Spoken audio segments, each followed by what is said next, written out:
Yeah, so nearby there's a little pilot shop, and I needed a logbook one day. So I walked in to the pilot shop, and I bought my logbook. On the way out, I thought, what's going on? Two doors down. There was a lot of cars. There was American flag, big white Quonset hut type building, and so I thought, well, take a peek. It's the middle of December.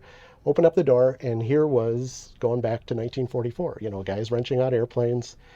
Um, and they treated me with open arms, said, hey, here's what we do. We have people that sweep the floor. We have people that are, running the PX, guys that wrench on planes, pilots. And I said, well, I'm a pilot. And it turned out I had the pilot qualifications to fly the B-25, but none of the other single engine smaller airplanes. So, I said, well, this is great. I need to help out. So ended up volunteering, and I literally have a picture of me with a 9/16 inch wrench on the B-25 on that nacelle. And I, what are the odds of me working on a B-25, let alone flying it? So, um, it's an amazing organization, and it's just an honor to not only fly the planes, but meeting the veterans. We have guys coming up, and we give tours at air shows, and folks, they walk up to the plane, or if they can't walk, they wheel their wheelchairs up. And we said, well, we can't get you in the plane. And they said, that's fine. I just want to touch it. And they'll put their hands against the fuselage and just start bawling.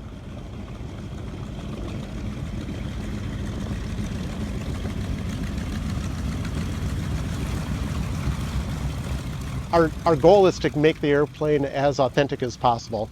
So we've got a Nordenbaum sight. We have our top turret rotates around, the tail gun moves, and we've got a bomb rack that's fully functional.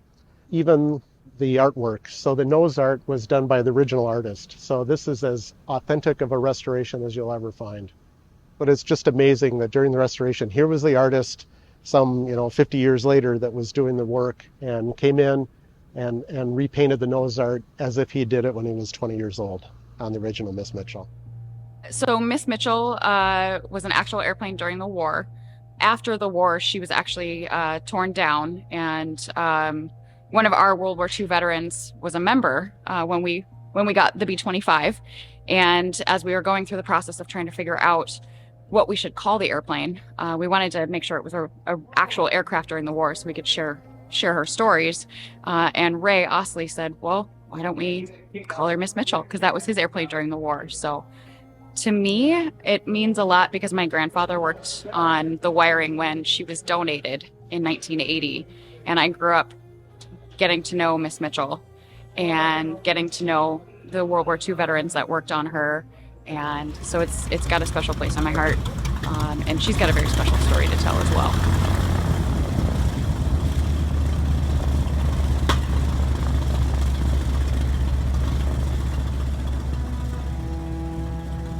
This aircraft was built late in the war as a trainer, never left the United States, and saw very little airtime, so it was not subject to the elements that would foster corrosion. So it's pretty much pristine, corrosion-free.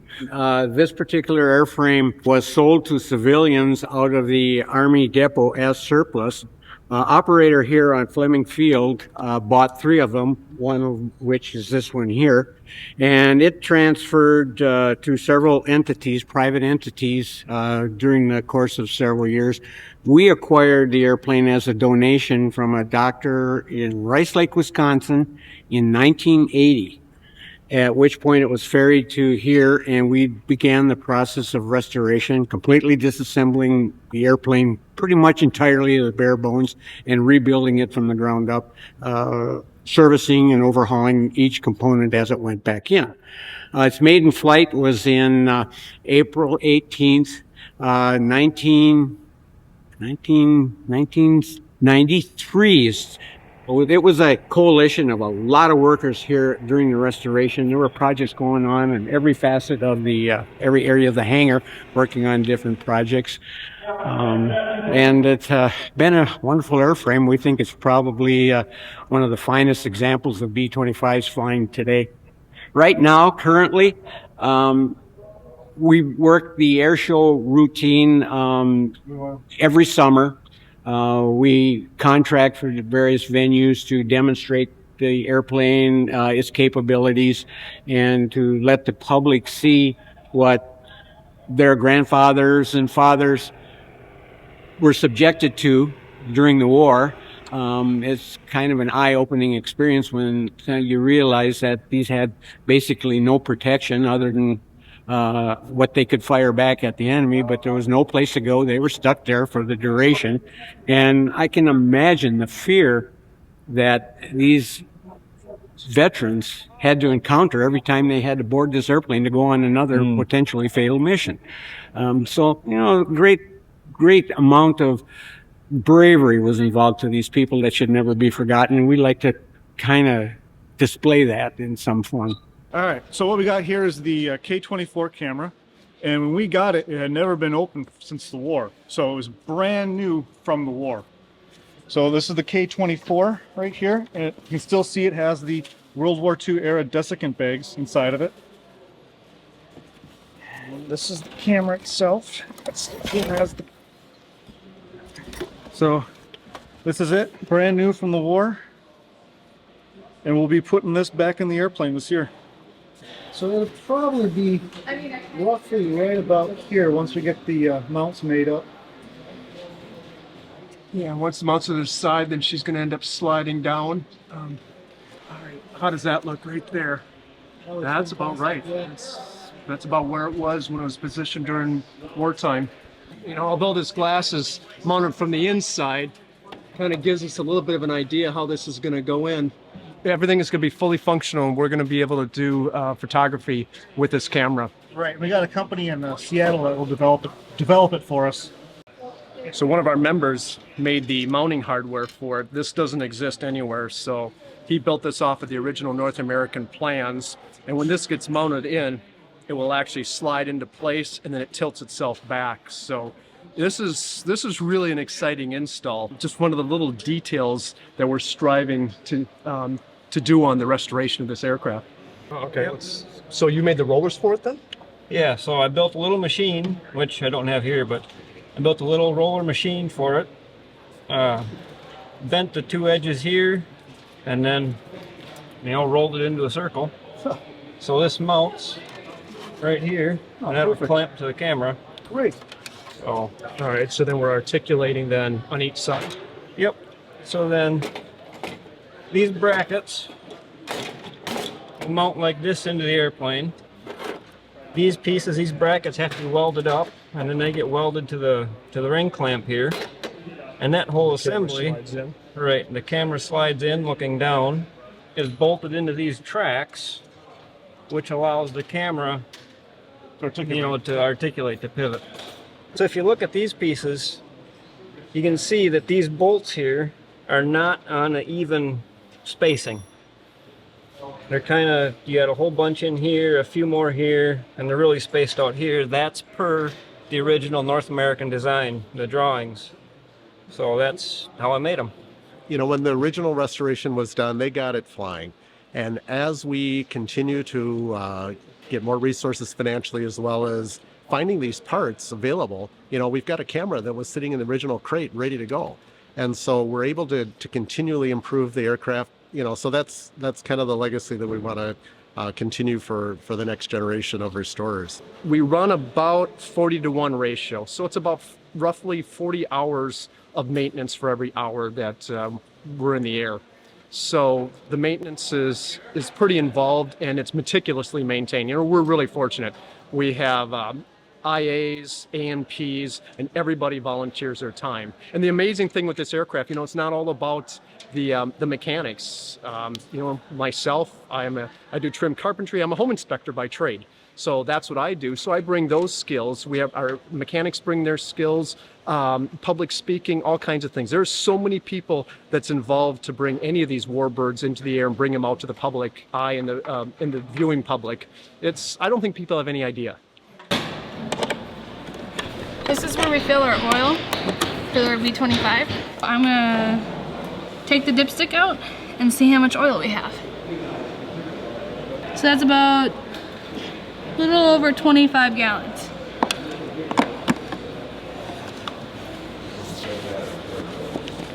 that's all we do, and I just make sure that there's no cracks in here, because then we'll have to stop drill the cracks. And it appears everything is a-okay, in good shape. So I'm gonna shut it back up. This is called a Zeus tool, also known as a Snoopy tool or a Mickey Mouse tool. Because these get taken off a lot. We use one of these in order to, or a screwdriver. You can use a flathead screwdriver, and it just basically holds the panel down. And you use these, it kind of twists in and locks on like a little wire within there, and it stays on in flight and stuff, and it's just for easy access purposes.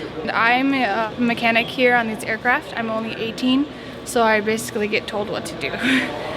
I've always had a mechanic side, and I've been here for 2 years now, thanks to a family friend that brought me here.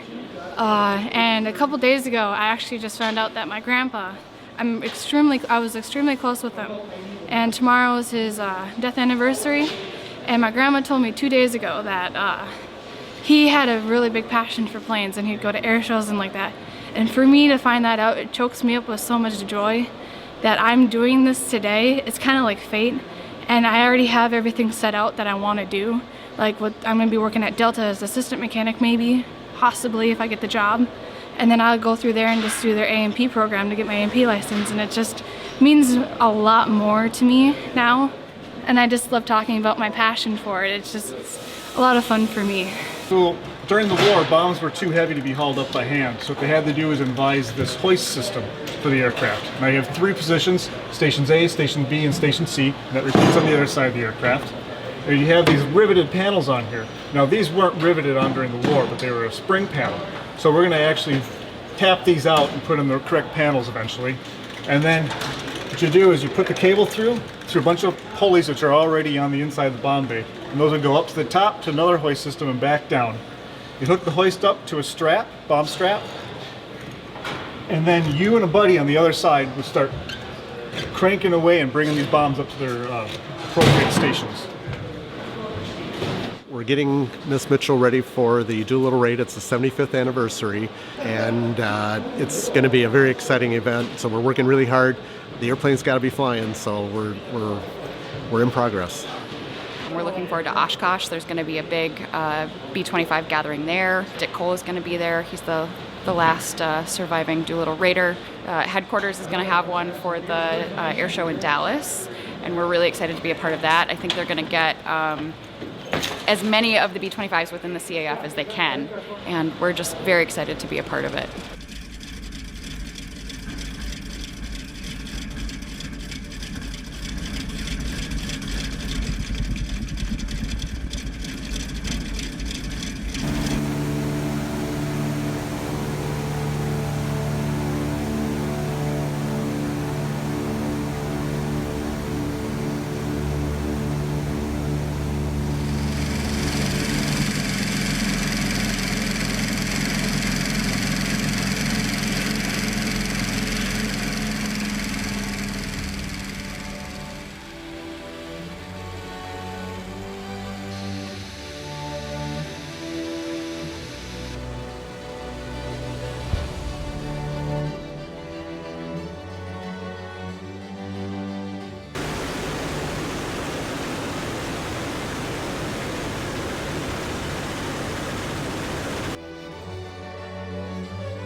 It's an amazing thing, we kind of take things for granted, because this has become our normal, but when the doors open, that cold blast of April air starts hitting you in the face, we pull her out, get the tug disconnected, and there's nothing better than hearing, 1,700 horsepower of engine come to life.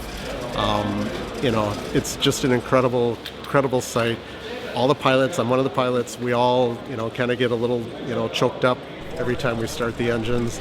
We, once they're awakened for the season, then it's just flying. And once we join up with the rest of the fleet, it's going to be incredible to see that many airplanes, and everybody's doing the same thing. We're all working on them during the winter time, and then coming together, getting them into formation, And then seeing Dick Cole, on the ground will be just a special treat.